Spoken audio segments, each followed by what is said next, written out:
How are you doing today, James, David?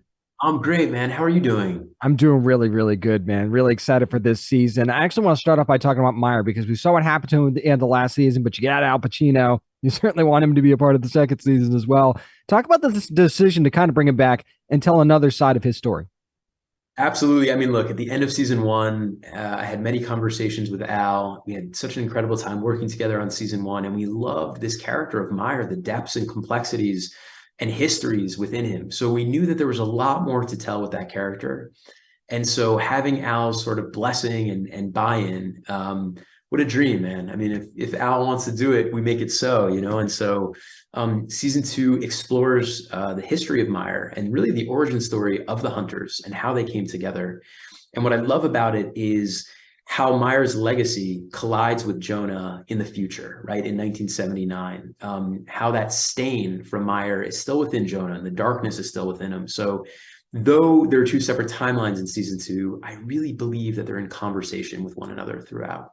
Based on what I've seen, I'd agree with that too, for sure. But I want to talk about Sister Harriet too, because there was a bit of a tease involving her at the end of last season as well. So, how surprised do you think fans are going to be about her arc this season? I think they will be very surprised. I think there are a lot of secrets in store for her.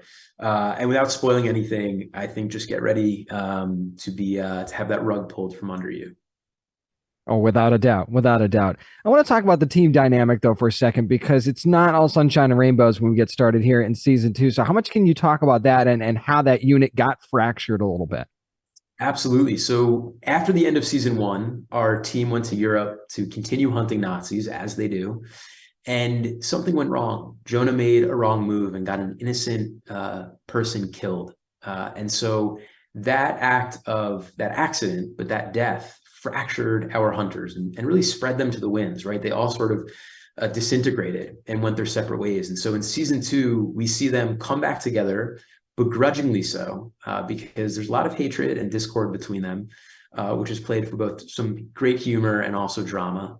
But the prize of bringing Adolf Hitler to justice is bigger than any of them. It's way too important. And so they decide to come back together for this one last run, this one last hunt. Talk about bringing in Adolf Hitler a little bit there, though, because that's a name, that's a character. When you drop that character in there, it's like, okay, here we go, sort of thing. So, did you kind of feel any pressure? Like, I got to get this right. I've got to nail this story now that I'm bringing him in. 100%. You know, I think for me, the genesis of bringing him into the series was just feeling as a Jewish person in the world, and I'm sure the majority of people feel this way, but the fury and the anger that Adolf Hitler was never brought to justice, that no vengeance was imparted upon him, right? And so, with a show that is about catharsis and wish fulfillment, and that has an alternate history bent to it, that has fictionalized elements, I wanted to invoke him in this series so that though fictionalized, we can bring a sense of justice and vengeance and revenge on his head. And hopefully, we will definitely see that when season two of Hunters comes back to Prime Video on January the 13th. David, thank you so much for your time, man. I really, really appreciate it. You as well. Great to see you. Thank you so much. Good to see you too, man. Thank you, everybody. Take care.